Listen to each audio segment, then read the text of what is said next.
Tuesday. It is Tuesday, June 6th, the 157th day of the year. Excuse me, there are 208 days remaining in this year, and I've got the hiccups this morning, so you'll have to excuse me. As we open the show this morning, we open with some sad news. Last week's guest, Harvey Glantz, suffered a heart attack this past weekend and is in we understand, a medically induced coma. Harvey was described as once the fastest man in the world in track and field. And we had a great show last week, and we are all praying for him and keeping him and his family in our thoughts and in our prayers. Harvey, get better, brother. Welcome to the month of June. We are what we will celebrate in June. Let's see. June is LGBTQ Pride Month.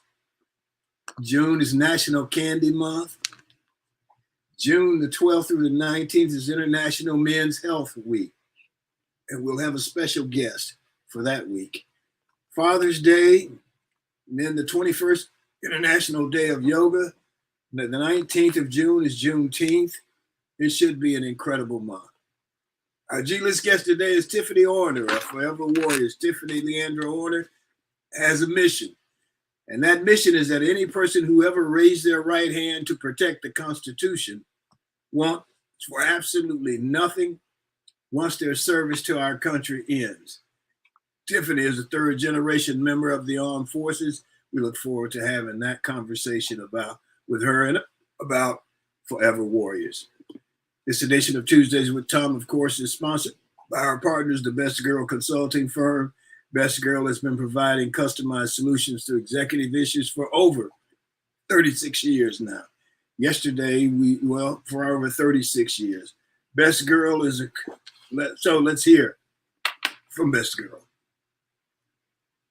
Best Girl is a consulting firm that provides customized leadership, access and inclusion, public relations, communications, and organizational consulting services. Clients include Fortune 500 companies, utilities, higher education institutions, small businesses, and associations. Best Girl's team of consultants, led by Joyce Gilly-Gossam, Emily Hedrick, and Sean Jones, partners with business and education clients to promote organizational effectiveness, communication, motivation, and leadership, with always an impact on the bottom line. Best Girl's customized consulting services include strategic planning, corporate communication, executive coaching, fundraising, and economic development. Best Girl creates the solution that fits your needs. So let's go to our roundtable regulars and introduce Barbara Wallace-Edwards and Michael Walker. Barbara Wallace-Edwards, how are you this morning? Good morning, Thom. I'm doing well, thank you. How are you today? Other than the hiccups, I'm doing fine. Yeah, and that has to be an awful feeling. I'm praying for you too. That's not fun. It's a pain. Yeah. Not necessarily a pain physically, but just annoying. It's a nuisance. Yes, absolutely. What's happening in your world? Well, Thom, you've already brought up Harvey, and my prayers are truly with Harvey, and of course his family dealing with that unfortunate situation that occurred this weekend. It's just, Harvey was the picture of health, and for that to happen to him, we all just need to really be mindful and careful about taking care of ourselves and making sure we go to the doctor for our regular checkups. So wanted to mention that, but I also wanted to mention our newest senator from Alabama, Tommy Tuberville, is back in the news again. I don't know if you all have heard this news. Just dropped my head. Yeah. He made a statement last week about how bad our teachers are in the inner city. He says, I don't know how they got degrees. I don't know whether they can read and write. They want a raise and less time to work, less time in school. We ruined the work ethic in this country. He should know. Yeah, exactly. He should know better than anyone else. So, I'm almost ashamed to say that I live in the state of Alabama with him representing us there in the Senate. It's he's not a good representative. Let me put it that way. Not at all. His own brother has denounced. Said please don't confuse him with his brother Tommy. Charles Tuberville. He's a musician. He's worked with all the greats, BB King and all of those guys. And he says, please don't confuse me with my brother Tommy Tuberville. He said, I have nothing to do with that. I denounce all of his statements he's making, and it's bad when your own brother wants to distance himself from you. So Well, that's if really he's been bad. working with BB King and a lot of black artists, then I'm sure Tommy doesn't like him. You Exactly. know, a man who spent his whole life working with black football players and Absolutely. then It's go in a totally different direction. some of these teachers he's talking about are some of his former players. A lot of them are Yeah, teachers now. So yeah, it's just a sad situation for him to have that type of mindset and represent the state of Alabama that's 30% black. It's yeah. really sad. He's we'll get Michael to talk about Tommy. Yeah, let's bring Michael in. I'm sure he has an interesting thoughts on that Michael topic. Walker, good morning. How are you? Good morning, TG. Good morning, Barbara. Good morning. Talking about your friend. Yeah, okay. Michael said, yeah, okay. Yeah, all right. I tell you what, man, it seems like today, in this day and time that we live, is full of hypocrisy.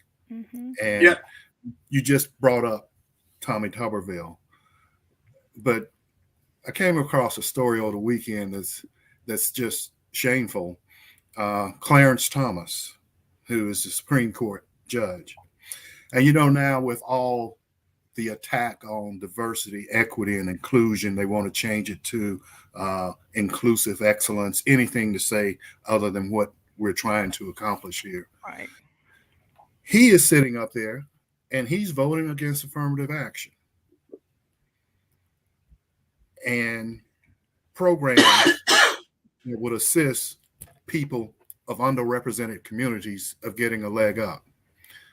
Now, what bothers me the most about it, not so much, just forget the act itself, but what bothers me the most is the fact that he benefited from those same programs. Mm-hmm. Okay. Yes. That's how he got in the Holy Cross. Yes. Okay. And now you want to sit up there. So you're one of those ones that I'm going to climb the ladder and I'm going to pull the ladder up behind me so the rest of you all can't come up the ladder. Exactly. Yep. That is just beyond words. It is. To be a product of affirmative action. You get to go to Holy Cross, which you never would have anyway from being in Georgia and the area that he came from. Right. But now you want to vote down those programs. How do you look at yourself in the mirror? That's a really good question, Michael. That is a good question. I don't understand it. I really can't. Wasn't he he was a coach at Texas Tech? Yeah. One of them. Then he went to Ole Miss and he told the kids at Ole Miss that he wasn't going to leave, and then he left the next day. Right. And ended up at Auburn. Yes. Yeah. I don't think there's a lot of respect for. It's interesting. Also, it's none. I kind of look at Tuberville the same way I look at Trump. That's yesterday's news. Okay. Yeah. They are who they are. Okay. And that's who they're going to be. So we should just treat them as yesterday's news and move on. So when something come across my phone with Tuberville, I don't read it. The same thing with Trump, I think they all should go and sit down and have kumbaya with Herschel. Anyway. Yeah. I've forgotten about Herschel. He's kind of gone in the back of my mind. Where is he these days? Herschel wants you to forget about it. The other thing that I wanted to mention, guys, it's also disappointing that people nowadays will take an effective tool that was used during civil rights and now try to apply it to something that they are uncomfortable with. And what I mean by that, you guys have all heard of Chick-fil-A and owned by Truett Cathy and this family. I mean, Chick-fil-A doesn't open on Sunday because they believe Sunday is the day of rest, and they observe that. And, you know, one of the better companies to work for, Right. and one of the fairest. Well, it's now being brought under attack by some people that call themselves conservatives. I don't think they're conservative, but that's what they call themselves. And they're doing it because Chick-fil-A they did something, I guess, with LGBTQ or something. I don't know. Just maybe acknowledging them or whatever. I don't even know what it's about. But now they are under attack, and there's an organized boycott against them. And as you know, Target was under attack because they had a display of LGBTQ. Right. Well, now they're saying that they've had a $15 billion drop in revenue because of that. So, and what I mean, you remember back in the days of civil rights, we used boycotts because we were not welcome. Right. We didn't have the opportunity to go to certain stores or what have you. Right. So it was an effective tool to gain equality.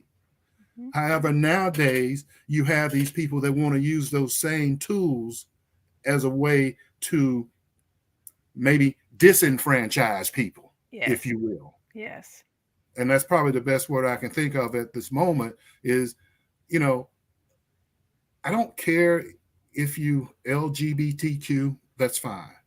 That's on you. Right. Okay? But I don't understand why I've got to feel the need that I've got to organize to try to economically hurt a company that wants to welcome you. Right.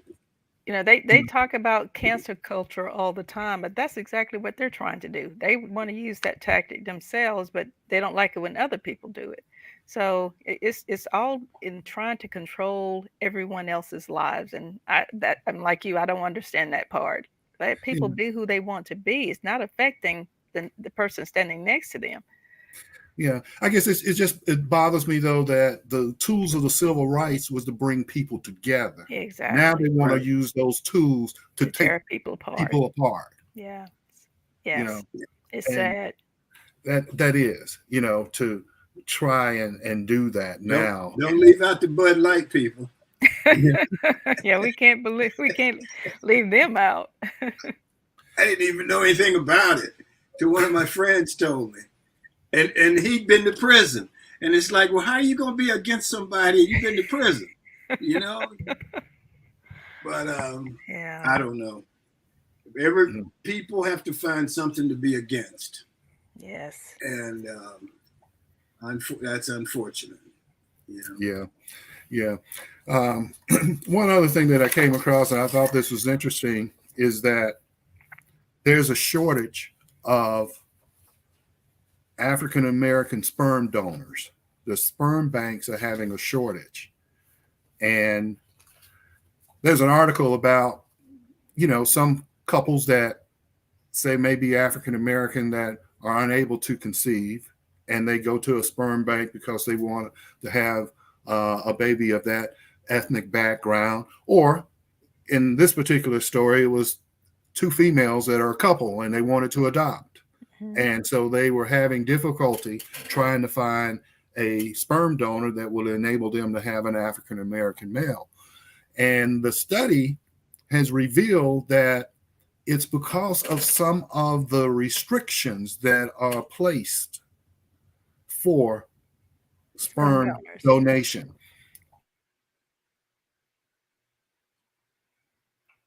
The article that talks about Tuskegee and say, first of all, historically, the African American community has been somewhat non-trusting of the medical community because of the Tuskegee experiment. So that's one. But the other issue is that they require sperm donors to have 3 generations of medical history of their family in order to be a sperm donor. And, you know, in the African American community, that's pretty hard to do. Right. to have medical history of 3 generations back in order. One other thing that I found that was interesting is that they required a sperm donor to have a college degree, but they don't for an egg donor. That's wild. Wow. Why? Okay. Did they say why? Didn't say that. That's just not a part of it for an egg donor, but for a sperm donor, you have to have a college degree. And because of the lack of African American men graduating from college, that gap is growing even more so now. That knocks them out as well. So this couple ended up getting in vitro fertilization, but the sperm donor was biracial. That was the closest they could get that matched all these other criteria. Wow. Wow. Interesting. And the beat goes on. And the beat goes on. Ball of confusion. Yeah, absolutely. That's pretty amazing. Mm-hmm. Barbara, you got something else? Yeah, Michael was just talking about a shortage. There's also a shortage of lifeguards this year. And so they're saying beach goers and pool lovers should prepare for closures and shorten hours at the pools and at the beaches because they just can't find enough lifeguards. What's going on with that? I don't know. Well, they can't find enough workers, period. That's true. In most places. True. You go to a fast food place and you liable to sit there. You're right. 20, 30 minutes before somebody even comes on and asks you, can they take your order? That is so true. It's That's fine. That happened to me yesterday. I went to Jason Deli. It's supposed to be, freaky fast. And that's this one that's really fast and stuff. Mm-hmm. Okay. I sat there at the voice box for about 15, 20 minutes before I was able to give him my order. Wow. Okay. And then after I gave him my order, it was another 30 minutes until I got up to the window to pay to get my order.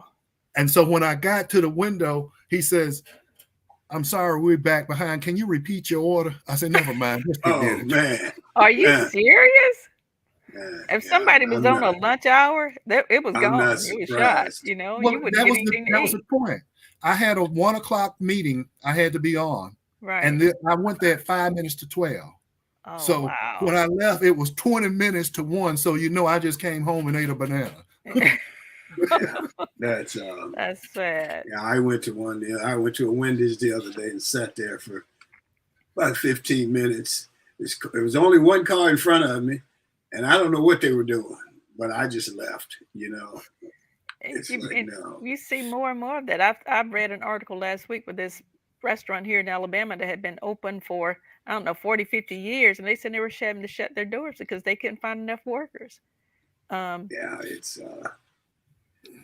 a different world, and it is. Some of the jobs that our generation took to quote get ahead, people don't want to do that work anymore. No.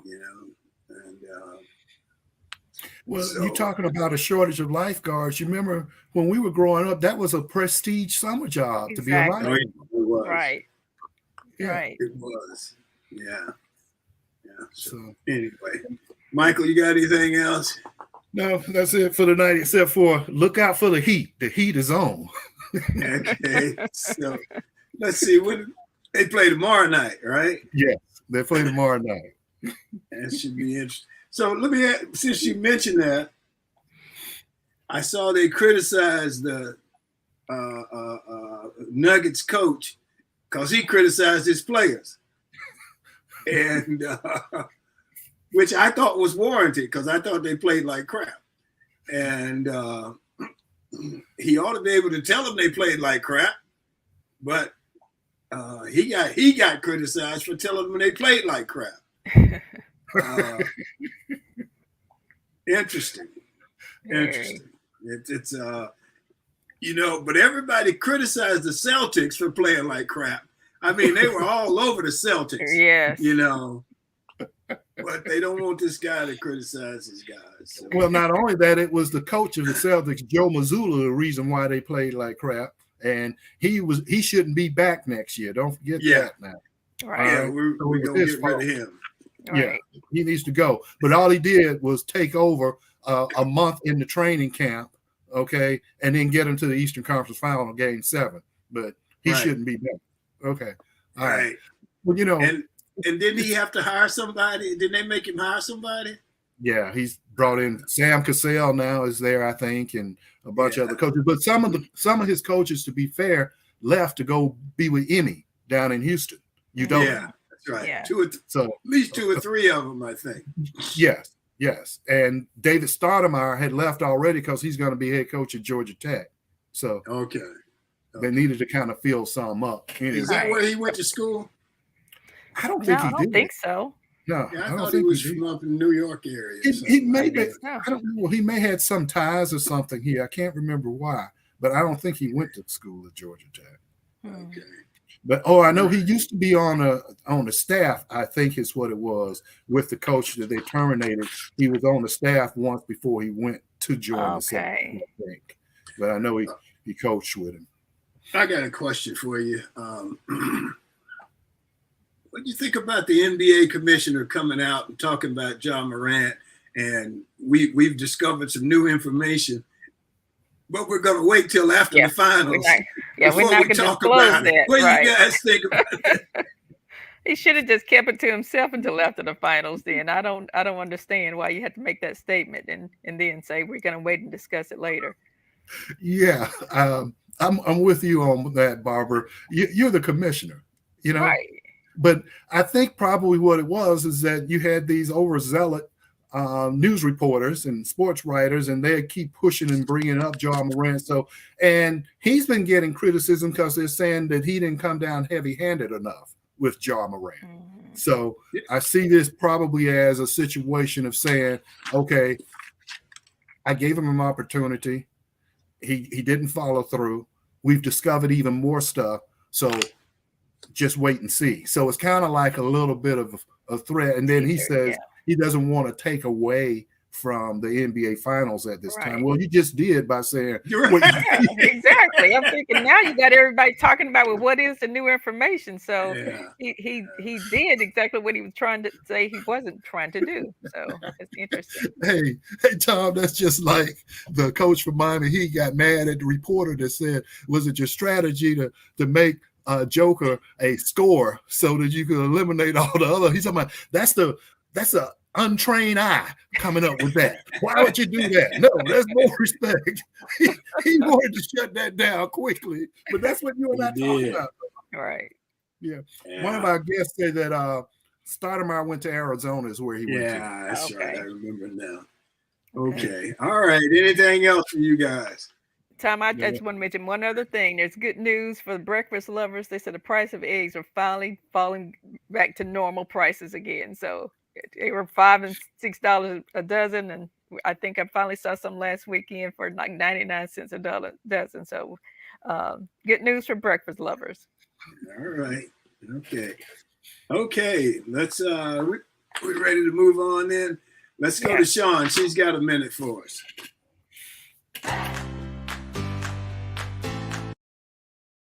Good morning to everyone joining in with us. My name is Shantia Jones, and this is Got a Minute. This month is Pride Month, a time where the LGBTQIA+ community celebrates each year in the month of June to honor the 1969 Stonewall Uprising in Manhattan. The Stonewall Uprising was a tipping point for the gay liberation movement in the United States. It was originally celebrated as Gay Pride Day. In major cities across the nation, the day soon grew to encompass a month-long series of events. Today, celebrations include pride parades, picnics, parties, workshops, concerts, and LGBTQ Pride Month events that attract millions of participants around the world. Memorials are held during this month for those of the community who have been lost to hate crimes or HIV and AIDS. The purpose of the commemorative month is to recognize the impact that this community and its supporters have had on history, locally, nationally, and internationally. Happy Pride Month to all my friends and family. Now, before I go, Father's Day is quickly approaching. If you'd like to be featured on the special TWT episode, please submit a picture of you and your father or father figure to Shawn@bestgirl.com. That's Shawn, SHAWN at bestgirl.com. Thank you all for joining in. My name is Shantia Jones, and this has Got a Minute. All right, let's move on. We're gonna go to our G list.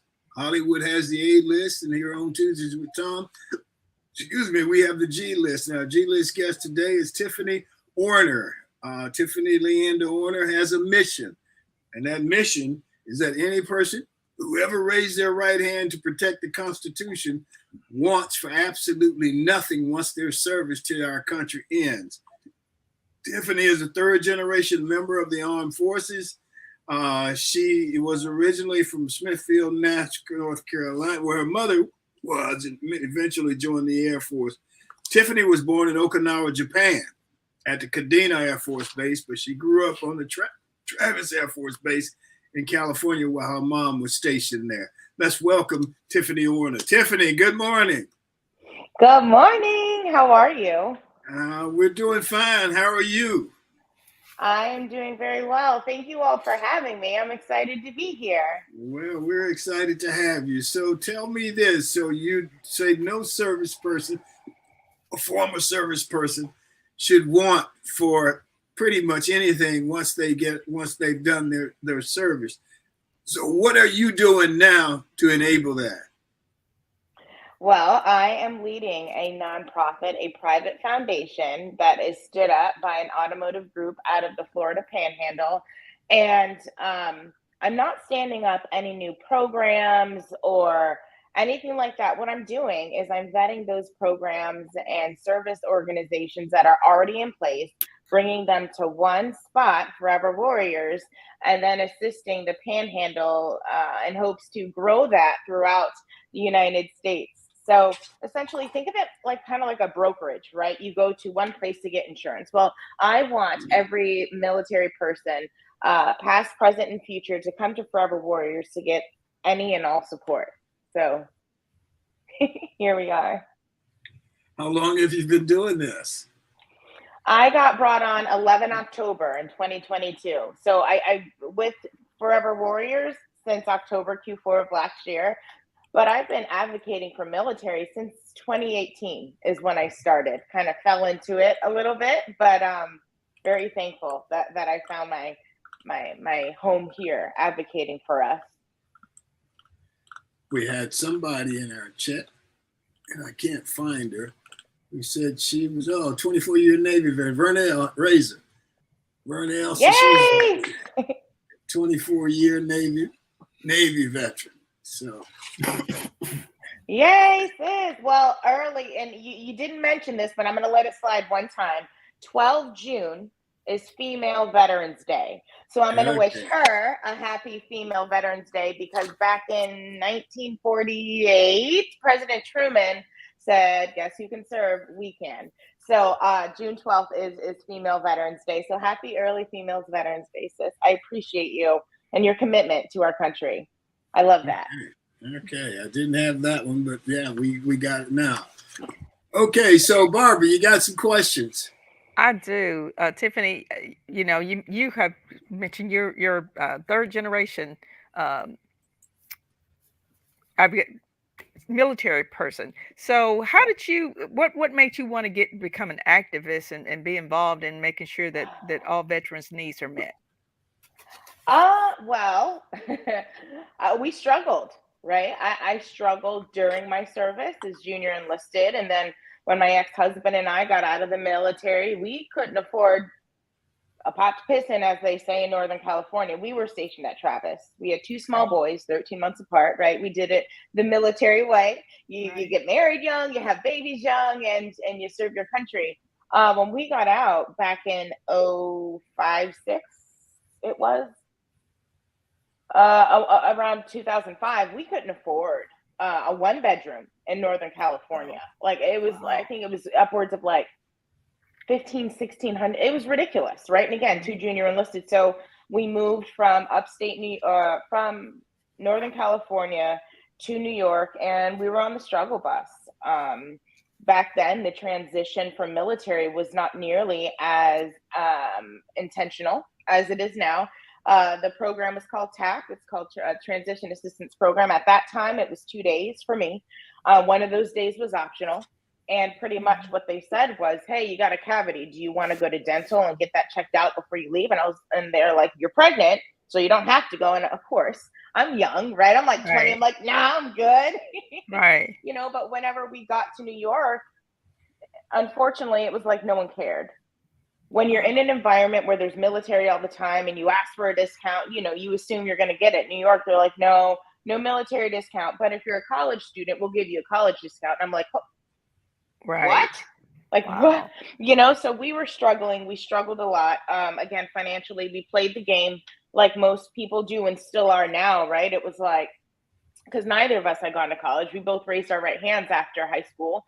So it was like I ended up bartending and serving at night while my ex-husband worked during the day. And because we tried to both work during the day, but the money I was making, essentially I was making $100, $150 more than 2 boys in daycare. It just didn't make sense. So, Right. my struggles both during and after my service, and I hypnotically drifted, as Napoleon Hill calls it, for a very long time. I worked many jobs, doing this, a little bit of that. I sold Pepsi. I sold life insurance. I, worked at a jewelry store. I was assistant branch manager I've done it all, but I just couldn't find my footing. And then back in 2018, 19, I found a company called J-Dog Junk Removal and Hauling in Albany.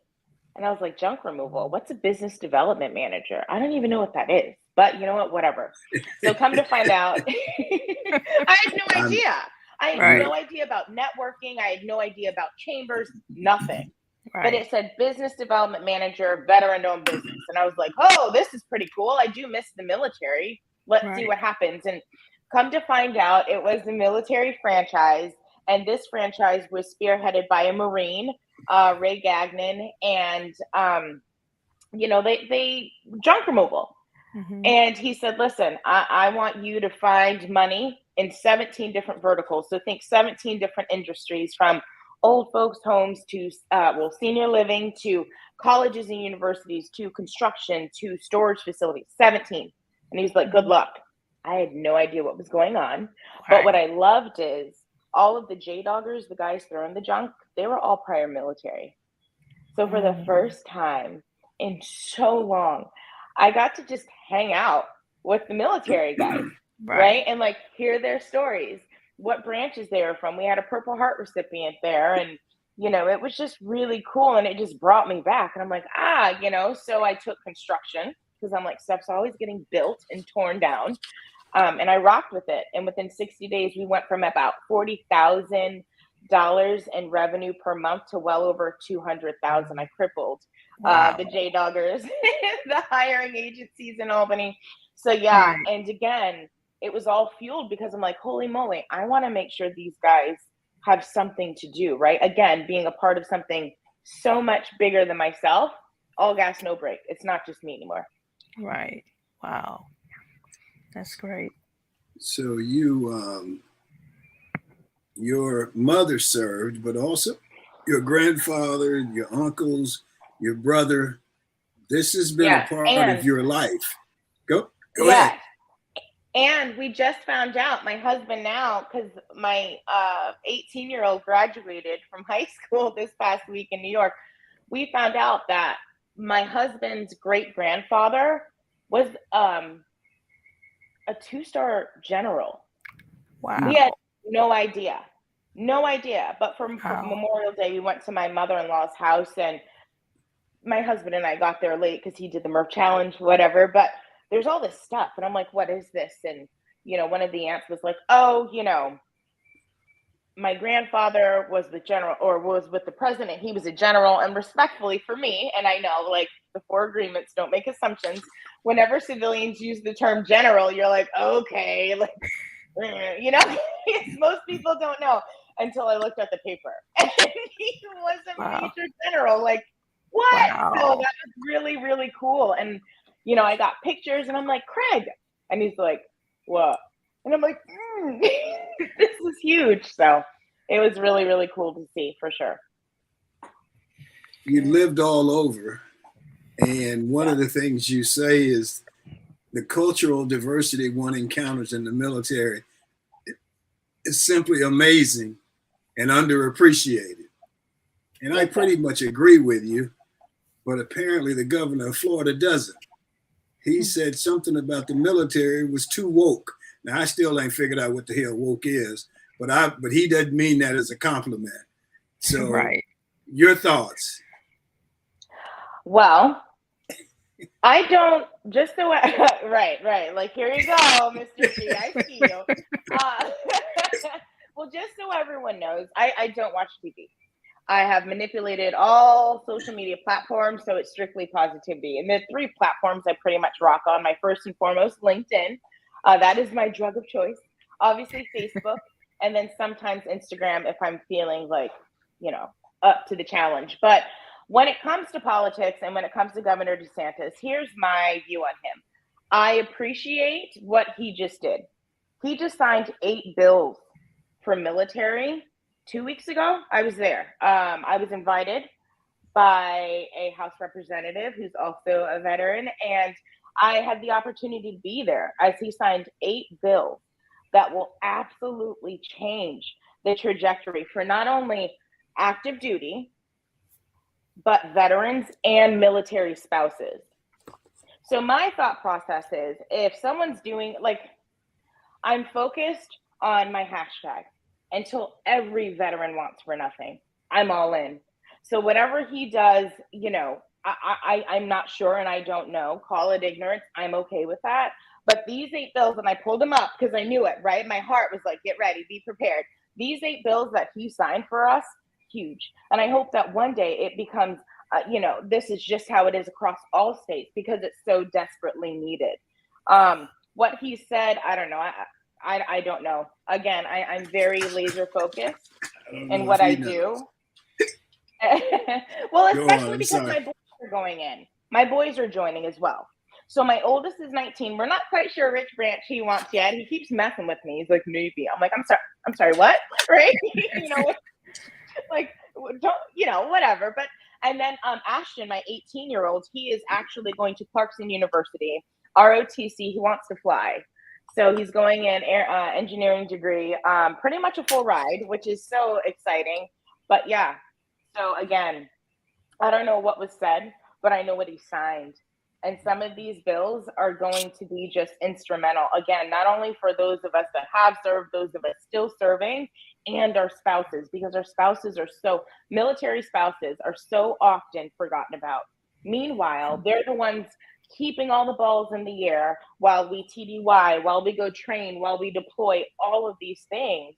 And, you know, no one really loves on them. So again, I'm very thankful for what he did a couple weeks ago. Okay. Michael? Yes. Tell me about this. Your mother said you are the busiest unemployed person I ever met. Yes, Gma. All right. So my mom, just give you a visual. She's barely 5 foot, maybe 130 pounds. She's concentrated spiciness, right? She is the littlest, spiciest thing. So I told you guys about J-Dog. J-Dog was great, but when COVID hit, they went back to residential trash and junk removal, right? There was no building. There was no construction. Everything shut down. So I got laid off. I sat idle for about, and I'm not even kidding you, 2 weeks. And I'm like, I can't do this. I have to do something. So what I did was my friend John, Paul from up north in Albany, New York, he was out doing stuff. He was out making sure the underserved in Albany were still getting food, right? Because the biggest issue was that everything was shut down, but these babies that relied on school lunches weren't getting their lunches. So what I did, I called him. I didn't even know him, by the way. I messaged him, got his phone number, and I was like, "Hey, how can I help?" And he goes, "Well, I don't know. We need someone to transport food from the food bank to the church so we can put it in the bags, and then we'll have drivers come and deliver it." I said, "Too easy. I got a Jeep Wrangler. Throw the seats down, fill it up." So we got produce, we got proteins, which is like, it was like bacon, beef. It was produce, dairy, protein, dry goods, and then like also in Albany, their food bank was so cool. They get stuff from Target, right? Like Swiffers and stuff like that. So I would shove my Jeep as full as possible, and I would go there. And then my other friend, Dominic, he owns 2 restaurants in Albany. So what we started to do, because restaurants were shut down, they had the food. We started, cooks volunteered their time, and we started packing up dinners. So we would, and he was in the city of Albany, so we would do 2 things. We would obviously set up a table, and anyone that needed it would come and get the meals for them and their family, and then we would also deliver it. And of course, I got the VA. I wanted to make sure our VA workers were taken care of. So by my mom saying that, yes, in the mornings I'd hit up the food bank first, do that, and then take a 2 to 3 hour break, make sure the kids were good, alive, and then I'd hit up DP's is the name of one of the restaurants, and we'd pack food. Okay. The other thing I wanted to ask you about is this quote where you say, unless someone like you who cares an awful lot, nothing is going to get better. It's not. It hasn't been hung yet. Yes. Dr. Seuss. Okay. Dr. Seuss says that. I love him. I love the way he thought. RIP, right? I love that. And that kind of goes back to, here's the thing. If you don't like a thing, do something about it. Otherwise, why are you complaining? Why are you wasting your energy? As we all know, and God rest, I hope, I pray that your guest from last week is okay and that he pulls through, but tomorrow's not promised, right. So why would we consistently over and over and over and over complain? And if you don't like something, get out there, try your best to change it. Nothing's going to get better if we just sit and talk. We got to do the work. And that's what I've been doing for a really long time, and I love it. But it's hard work, but you have to do something. Like Dr. Seuss says, nothing's going to get better. It's just not. We can complain all day, but let's put some action, right? Let's put some movement behind our words. Right. Barbara? Yeah. So Tiffany, you spent a lot of time. You were born in Japan, spent many years in California, have lived in New York, and now you're there in Florida. How did you transition to Florida? What brought you there? So after J-Dog, I was laid off, and I started, once people started hiring, I applied for all these jobs, all of them, every single one. And I had been out in the community. Everyone knew who I was because of my success with J-Dog, but no one was hiring me. No one, 0 people. And I couldn't understand. I knew the CEOs, I knew the presidents, I knew their board members, crickets. So my girlfriend said to me, stop trying to fit Tiffany in all these boxes and build your own. So I applied for 2 opportunities. One of them was Grunt Style. It's a t-shirt company in the military and first responder space. The other one was Team Rubicon. It is a disaster relief nonprofit spearheaded by military. Grunt Style called me back. Grunt Style is a t-shirt company. It is spicy, but it is an accurate representation of the men and women that serve this country. I started out as their director of partnerships and outreach or something like that. And within a few months, I got promoted to stand up their nonprofit, the Grunt Style Foundation. Real original name. A Marine made that name, not Air Force. Marine did that. Okay. But yeah, and the Grunt Style Foundation, the time I was there, we did amazing things. My favorite thing that we did is we partnered with another nonprofit called Burn Pit 360 and a gentleman by the name of Mr. John Stewart. And we got the PACT Act passed. The PACT Act, pretty much, long and short of it, is any deployed military member that suffered from toxic burn pit exposure can now go to the VA and get the help that they need. Think 9/11 firefighters and their struggle with getting, same thing, but for military. So 22 August, was it 2020? Yeah, it was last year. I wasn't on the 22nd. It was in August. I was in DC for an event already. I get a call from one of my colleagues saying, hey, all those senators we've been talking to, they all flipped on us. Republican, Democrat, they all flipped on us. And they said no with the PACT Act. Now, keep in mind, in Grunt Style Foundation, we gave away a hyperbaric oxygen chamber, one a month, to a veteran in need. We also work with Military Makeover. You guys remember Montel Williams, the TV show host? He's dual military. He's Marine and Navy. So I did multiple shows with him. And like I said, their show Military Makeover. And, toxic burn pit exposure affects so many of us that deployed, in all kinds of ways, whether it's cancerous. Anyway, I got the call in August. I was already in DC, went down to the Capitol and re-raised hell. I left after. I didn't stay there all night and all of that. I was there for a really long time, but my team did. And like I said, advocated. Jon Stewart was hitting up Twitter and tearing it up. And within a couple days, they revoted and it passed. So that's the kind of work, again, that I'm interested in. Again, changing that trajectory. My boys are going in. It's personal. Now, my husband's going in. It's uber personal. My ex-husband is still in, who I love and adore. He's like one of our best friends. It's personal. We have got to do better. So yes. Absolutely. Thank you. Tiffany, I have a question. I've seen several stories lately that talks about military people that came out or were found out that they were gay and lesbian or what have you, being court-martialed and having their benefits taken away from them and all of that. Are you familiar with some of those stories that happened about that, where they've had people that their rights were taken away from them? And some of this happened a good while ago. And I know that under President Obama, they implemented don't ask, no, don't tell. How is that being implemented now? I mean, I have not heard, thankfully, I have not heard any of those stories from what I see, like every day. So just so everyone knows, that's engaging with this amazing podcast.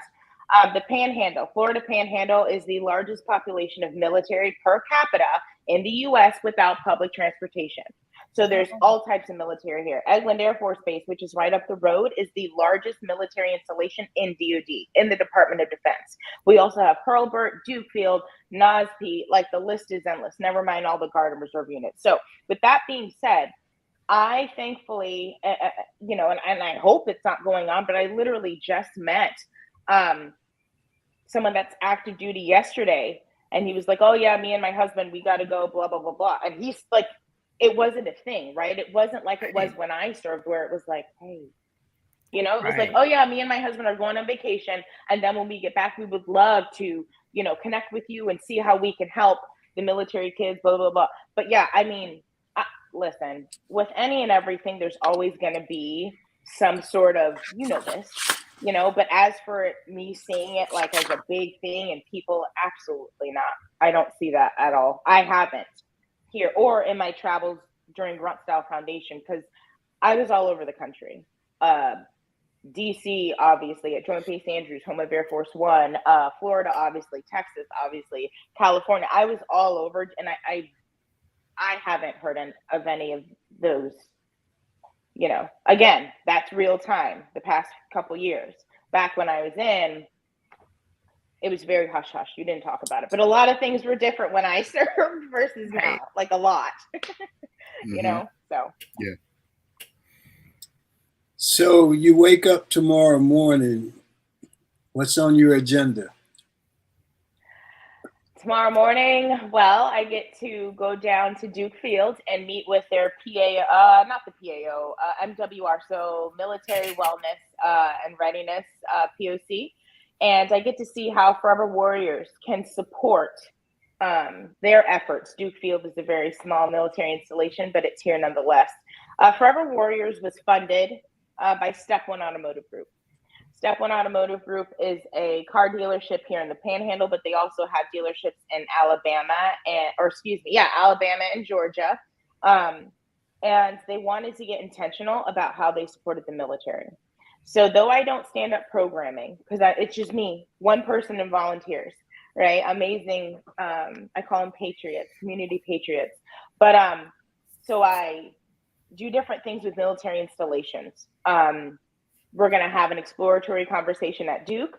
Hurlburt, I'm there at, for instance, they just had the commando games a few weeks ago. I was there giving out Forever Warrior sweatbands, again, raising morale. But also I work with military children at Rocky Bayou Christian School, just first grade because I'm one person. But during the school year, I would pull those babies twice a month for just 1 hour and hang out and do fun stuff like paint rocks. I got the Rangers to bring their pythons and their snakes to the school. And the why behind that is, again, I'm not a clinician, never went to college. But what I do know is that when we're, as adults, having tough moments, you want your tribe. So when these babies are really sad because mom and dad are leaving again, or so-and-so has been gone, or they just got here, they need their tribe. So why not celebrate just them? You know, so that when my daughter's name is Max, I'll use her as an example. When Max is angry because dad's in training, she knows that Zoe's dad goes away too. Right. And that Paul's mama goes away all the time. Again, we want to talk about mental health. You got to start these babies young and make sure they understand the importance. Now, as we go into 23-24 school year, my goal is to start to get these parents involved, because PCS season is from about now till September, meaning PCS is permanent change of station. The military gets their orders saying, all right, time to go. So between now and September-ish, October, people are relocating. What I want to do is get these parents of these military babies to start engaging in different community events, all free of charge, because I want to be able to pick up the phone and be like, Barbara, I need a minute. Meet me at Target in the parking lot. I just got to get this out. And we just cry. Yes. Because sometimes that's what we need. This life is not for the weak. I'll tell you that right now. You know, bag drags, last minute orders, everything gets crazy. Then you throw babies into the mix. Right. And then you throw that you don't have that much money because you're not financially educated, because most of us aren't when we join. You know, so that's an initiative. I call it Operation TDY. Again, if you ever go to Rocky Bayou Christian School in Niceville, you drive through the campus. On the way out, you'll see a big old sign. I got a sign made for our military babies, and all 400 something of the military kids at Rocky Bayou got to color a coin, and they'll be forever on that sign associated with each branch, so that no matter where they go, they know that they always have a home at Rocky Bayou. You know. So that's just one of the initiatives. Also tomorrow, I'm going to talk with the local recruiters, because recruitment is down. Retention is down. 20 to 30 years ago, the Air Force was sitting pretty at about 600,000. Now we have 300,000. Wow. America's military hasn't been this small in decades. And that's not okay, right? So what I'm doing is rocking with the local recruiters from, well, one here in Mary Esther, I believe it's called, right?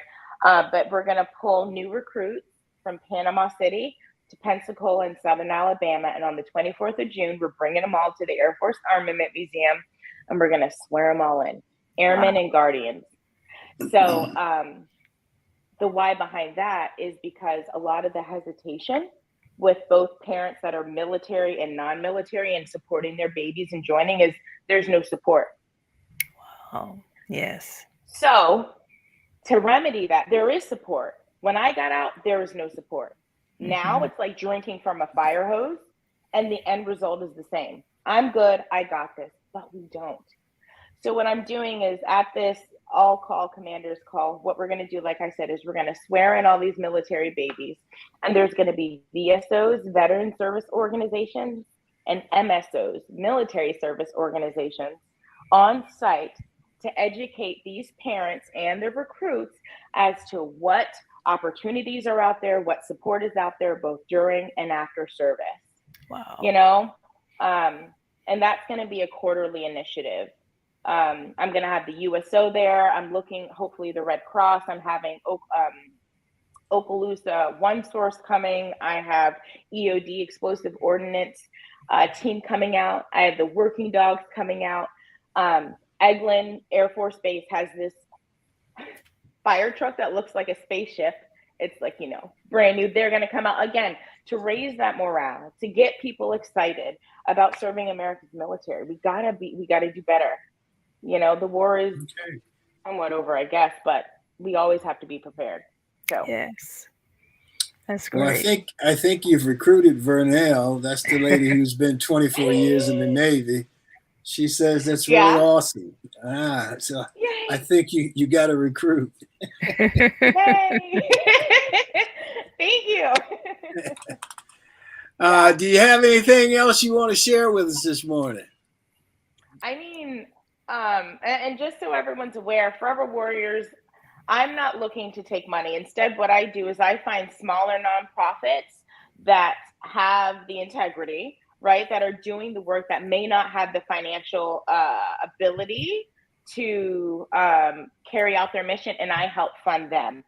For instance, my dear friend Jamie Doffel, Defenders of Freedom Florida, he sends local veterans here to Texas for TBI treatment, a 2-week program. TBI stands for traumatic brain injury. We get knocked around a lot, right? So, what, and I hope he doesn't see this, but we'll forecast it in 2024. What I would like to do in a perfect world, I would love to send one veteran per month through his program, because if you don't know what TBI is, look it up, man. We've seen a lot of stuff. And again, anything that I can do to help make it better. But I don't know. Follow Forever Warriors on social media, all platforms except TikTok, because no, right? But other than that, I'm thankful for you guys so much for allowing me to share my platform and the importance. Yay, there it is. And the importance of supporting those of us that serve. And I'm all in. And like I say, until every veteran wants for nothing. So thank you guys. Awesome. Thank you for sharing. We appreciate it very much. Yes. Before we roll, Barbara, Michael, you got anything else you want to? Just want to say thank you for what you're doing. Thank you. Yeah, thank you. Yes, ma'am. It's my honor. Yes, thank you, sir. Okay.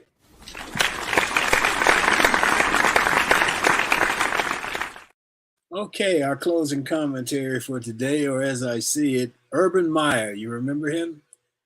Urban Meyer thinks the NCAA's use of name, image, and likeness rules that allow players to earn money is a way for teams to cheat the system.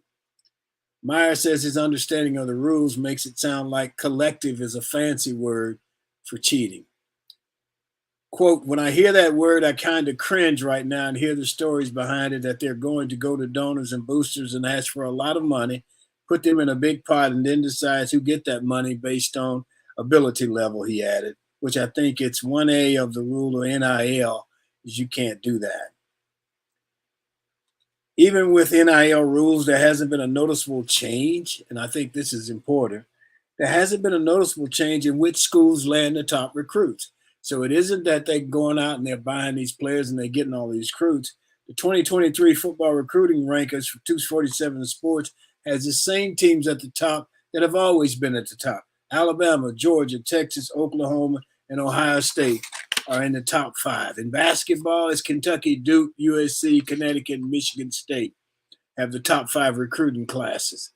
There have been instances of wealthy boosters using their money to funnel money to top college athletes in a way that gets around the spirit of the NIL rules. And that didn't just start with NIL.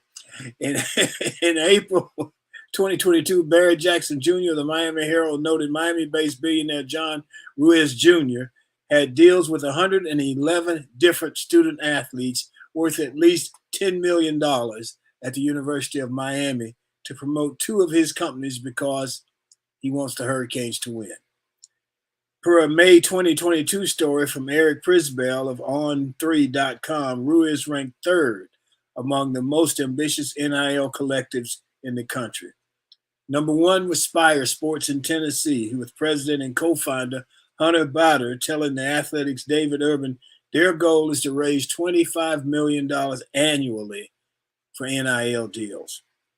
The NCAA is still waiting for Congress to make a determination on potential federal legislation of NIL rules.